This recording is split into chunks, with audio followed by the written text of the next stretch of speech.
Bueno, pues muchas gracias.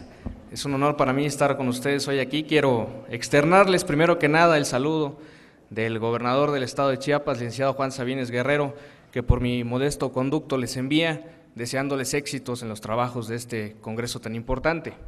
También quiero agradecer al Ayuntamiento de Zapopan, que preside el ingeniero Juan Sánchez Aldana Ramírez, agradecerle la hospitalidad con mi persona y de recibirme en este bello municipio. También agradecer a la Academia Mexicana de Protocolo, altamente y dignamente presidida por el doctor Pedro Gabriel Lavariega Villanueva, a quien le agradezco la oportunidad y el espacio que me brindan para poder platicar con ustedes de un tema que es para nosotros muy interesante y muy importante, como es la actividad internacional del Estado de Chiapas. Nótese que hablo de actividad internacional del Estado y no del gobierno del Estado, porque podemos partir de que la actividad internacional se da en dos momentos muy importantes, al menos en Chiapas, ¿no? Una parte impulsada por nivel social y otra por la institucionalización de las relaciones internacionales. Pero no podemos hablar de la actividad internacional de Chiapas, o más bien de la historia de Chiapas, si no entendemos que tiene una actividad internacional muy importante desde su origen. Chiapas, como todos sabemos, es un estado que se anexa a la República Mexicana, a los Estados Unidos mexicanos, en 1824. Antes nosotros pertenecíamos a lo que era la Capitanía General de Guatemala. Posteriormente a la independencia formamos parte de la República del Centro de América, donde Guatemala tenía la sede de los poderes. Pero en 1823 el gobierno de Chiapas decidió, en ese momento el ala liberal, decretar la independencia de la República del Centro de América para formar un estado independiente, o por lo menos un estado de transición. Esta misma ala liberal logra un plebiscito y se gana y se vota por la anexión a la República Mexicana, ¿no? en los Estados Unidos mexicanos en 1824.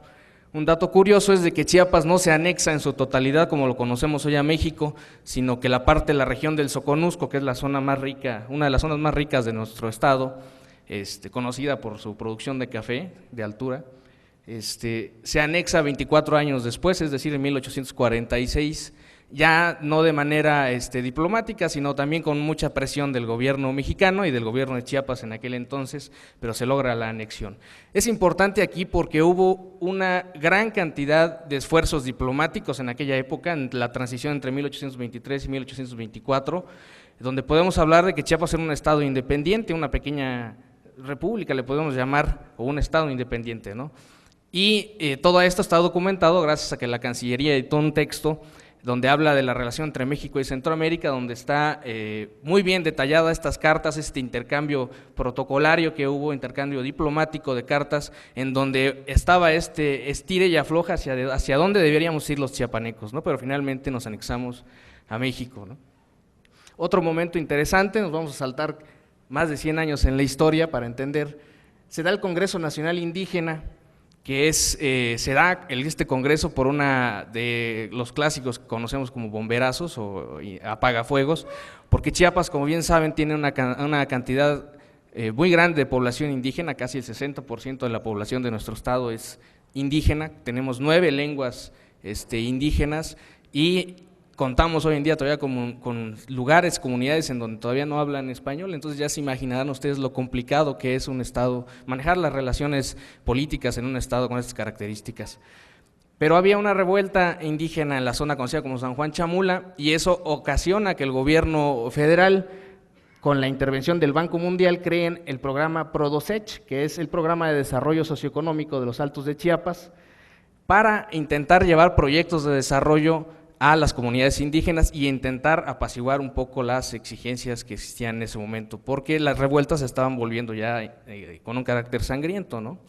Pero podemos hablar que este es el primer programa de carácter internacional que llega a Chiapas, de asistencia, de cooperación internacional, a través de un organismo internacional, el gobierno federal. ¿Qué pasó con este programa? Pues lo que ocurría con muchos programas en aquellas entonces, no hubo resultados, únicamente se inyectaron recursos, pero no hubo un desarrollo como tal, ¿no? Sino fue nada más para apaciguar la revuelta que se daba en ese momento.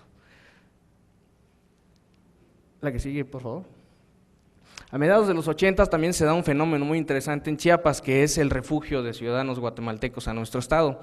Se da obviamente por las características e inestabilidad política que existía en Guatemala en aquellas épocas, pero esto permite la entrada del Alto Comisionado de las Naciones Unidas para Refugiados, ACNUR, que aún en la actualidad opera en Chiapas con el programa de repatriación de ciudadanos guatemaltecos. Estamos hablando también de otro programa muy interesante en materia de asistencia social a través de un organismo internacional en Chiapas.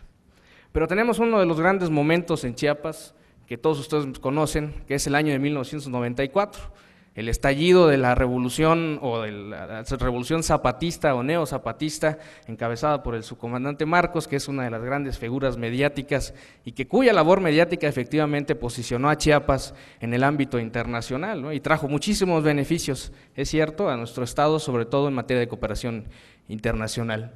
Lo importante aquí es entender el antes y el después. Antes de 1994, Chiapas era un estado en materia internacional muy pasivo, existían asociaciones civiles, pero que no tenían la fuerza que cobraron a partir de 1994. Para los que tuvimos la oportunidad de conocer el fenómeno en carne propia, en la ciudad de San Cristóbal, nos pudimos dar cuenta de cómo fue el shock de un día no tener una ciudad tranquila, con pocos habitantes, a un día después, con una gran cantidad de medios internacionales, con una gran cantidad de extranjeros, representantes de asociaciones civiles que venían con el afán, motivados obviamente por ese espíritu revolucionario, pero también con ese afán de apoyar a las zonas indígenas y sobre todo en las zonas zapatistas, ¿no? Llegaron una cantidad, de veras es impresionante, teníamos un dato no oficial de alrededor de 3,000 a 4,000 asociaciones civiles que llegaron al estado de Chiapas, cuya representación estaba solamente en la ciudad de San Cristóbal de las Casas. Entonces, estamos hablando de una ciudad de, en esa época, 350,000 habitantes, pues casi todos pertenecíamos a una asociación civil, ¿no? Los tipos de organizaciones que llegaron, pues obviamente eran de carácter filantrópico, promotoras del desarrollo comunitario, ecológicas y de fomento a la agricultura orgánica, de investigación, difusión y desarrollo, culturales y educativas, y de derechos humanos y de mujeres. Esas son las características de las asociaciones que llegaron a Chiapas. Obviamente solamente llegaban representantes de las organizaciones internacionales, no se establecieron en Chiapas, pero llevaban recursos para apoyar a los proyectos, asistencia técnica, asistencia social, etcétera, y motivaron a que se crearan organizaciones locales en Chiapas, ¿no?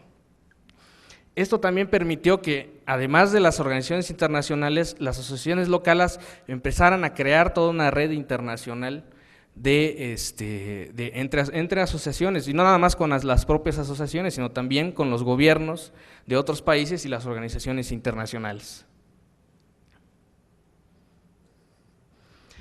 Es muy difícil, obviamente, estimar datos duros en este caso. Sabemos que muchas veces necesitamos cuantificar las cosas para poderlas dimensionar. Sin embargo, como era una actividad internacional de carácter social, pues era muy difícil llegar y obtener datos que las asociaciones nos prestaran a nosotros como funcionarios de gobierno, los datos necesarios para saber los montos y las cantidades de los recursos que llegaron del extranjero. Sabemos que fueron una infinidad, realmente fue impresionante la cantidad de recursos que llegó, pero no tenemos datos duros de eso, ¿no? O sea, únicamente sabemos que había esa red internacional, pero esta red también nos ayudó a nosotros como gobierno a tener una mayor facilidad para ingresar ya como de manera institucional a las relaciones internacionales.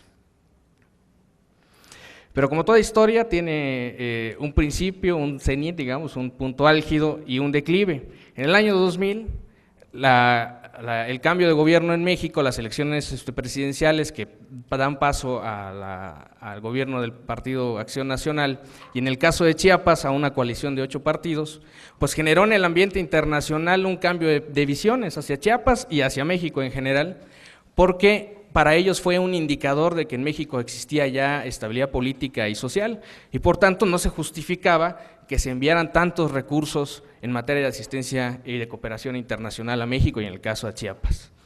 Entonces eso generó una debacle muy grande en la actividad internacional y una caída extrema en la cantidad de asociaciones civiles que existían, porque muchas de ellas vivían básicamente o se sostenían básicamente del apoyo internacional. Al no tenerlo o al reducirse, y al ponerse más estrictos en los requisitos para otorgar recursos, pues obviamente muchas asociaciones civiles pues vinieron abajo.